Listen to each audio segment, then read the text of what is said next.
Okay, I think this is working, so I'm going to keep going. Okay, so the Romans withdraw, and they're getting picked on again, these Celts who were civilized and are now in trouble. So what do when there's something that you need done but you don't want to do? You hire somebody else to do it.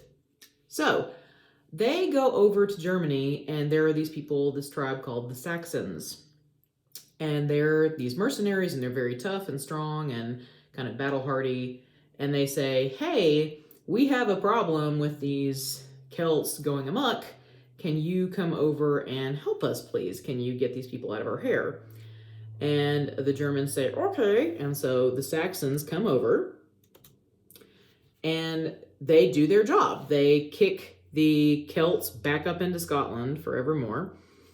And initially, the Romanized Celts are pretty happy, but then the Germans start looking around, the Saxons, and they're like, yes, these are pretty nice islands you have here. It's free real estate. And the Celts are like, no, it's not free real estate. You're supposed to go home. We paid you.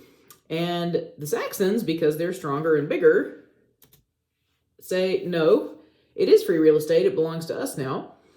And they take the Romanized Celts and then kick them out into the far western parts of the country, specifically Wales and this area, kind of Cornwall down here.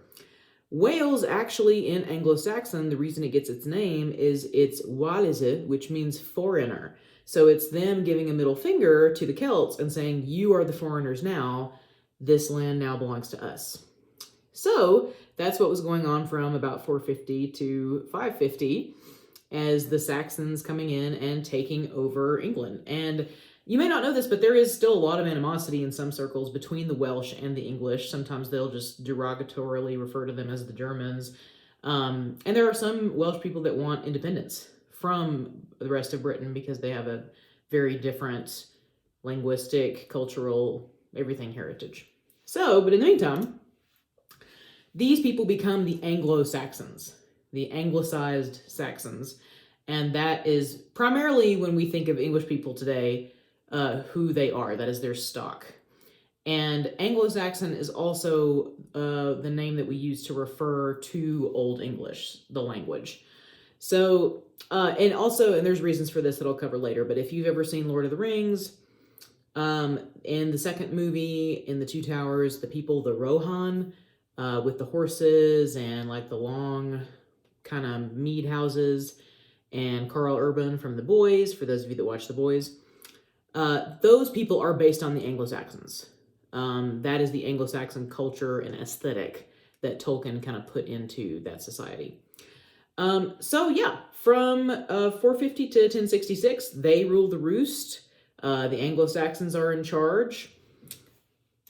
And there are a bunch of kind of little kingdoms. It's not like one unified England like we think of today. You probably remember this from Western Civ. Once Rome pulled out, everything kind of hyper-localized and became like micro-level. Like, this is our farm, this is our village, because there wasn't that infrastructure anymore and everything became agriculturally based. So anyway, you have these little kind of kingdoms. So like Mercia, Northumbria, Kent, and so forth. Offa, the King Offa, is actually a character who is mentioned in Beowulf. One kind of interesting thing about the poem Beowulf is that there are a lot of actual historical figures mentioned in it, which might give a little credence to the story, with the exception of some of the more fantastical elements. But there are real people who actually lived, and Offa is one of them. Now, one thing that happens is that 597, Christianity arrives. St. Augustine, and he is, if you know anything about theology, is extremely famous, comes from the Pope to minister to the people. Canterbury Cathedral gets built. Canterbury is a huge deal, and we're going to talk later when we get to Chaucer about why it's a huge deal. Kind of similar to what I was talking about with empire and how we tend to always view that negatively with a toxic connotation. The church has the same rep. I don't know how it was in your history classes, but in mine it was always like church bad, church bad. And I'm not saying that the church did not earn that. You know, crusades were in fact terrible. Kill them all and let God sort them out. It's definitely not a good look. But one great thing about Christianity and about the church is that they brought writing to this island.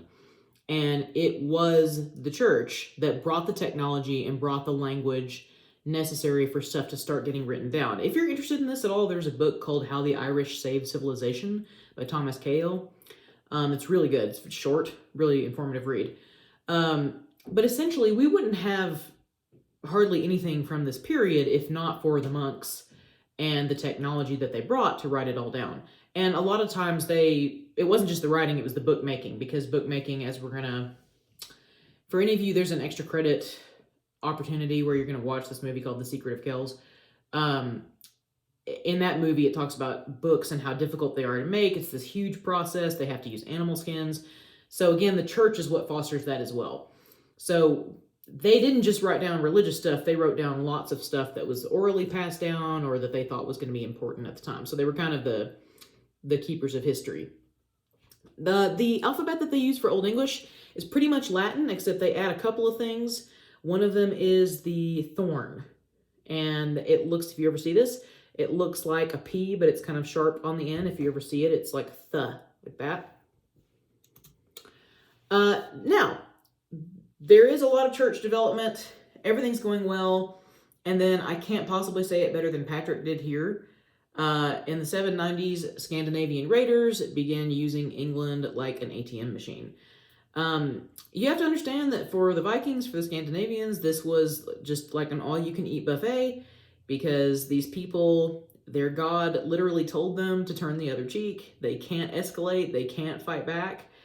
And also they're hoarding tons of gold and jewels because of the offerings that get given to the monasteries. So there's plum pickings for the Vikings, and it draws them from Scandinavia to start doing these raids. But then, just like the Saxons before them, the Vikings are looking around and saying, oh, it's free real estate. And they decide that they want a chunk of England too. And there's a lot of fighting during this period. It's a really interesting period. Basically, I mean, they're from Sweden, they're from Geatland, they're from lots of areas, but they kind of all get lumped in and called Danes. Between the Danes and the Anglo-Saxons. And the king who is most successful in standing up to fight against them is Alfred the Great. Alfred the Great is a really interesting dude. He was a scholar as well as a military strategist. He wrote his own prayers. And I think there's a lot of scholarship that says he even had Crohn's disease. So he was dealing with Crohn's while he was doing all this. So it's a really fascinating figure.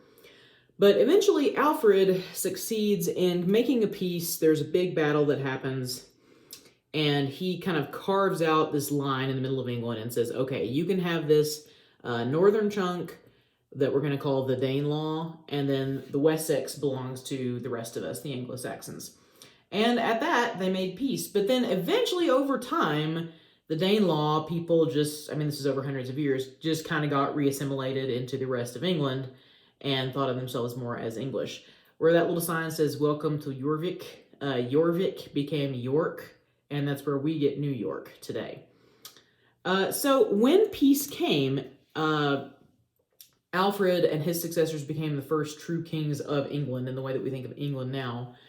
And it ushered in this literary boom, because when people weren't constantly having to run from the Scandinavians, run from the Northmen anymore, things were much calmer, and they could actually sit down to write.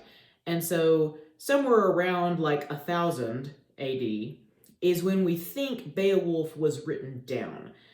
We're not exactly sure, but we think it was set. It could be set anywhere from 500 to 700 AD, but we think it was written down somewhere around this period of literary boom. The Cotton Vitellis manuscript is where Beowulf was found. I'll tell you more about that at the end. The Exeter book, if you're ever interested in, doing it for an honors project, is a book of riddles.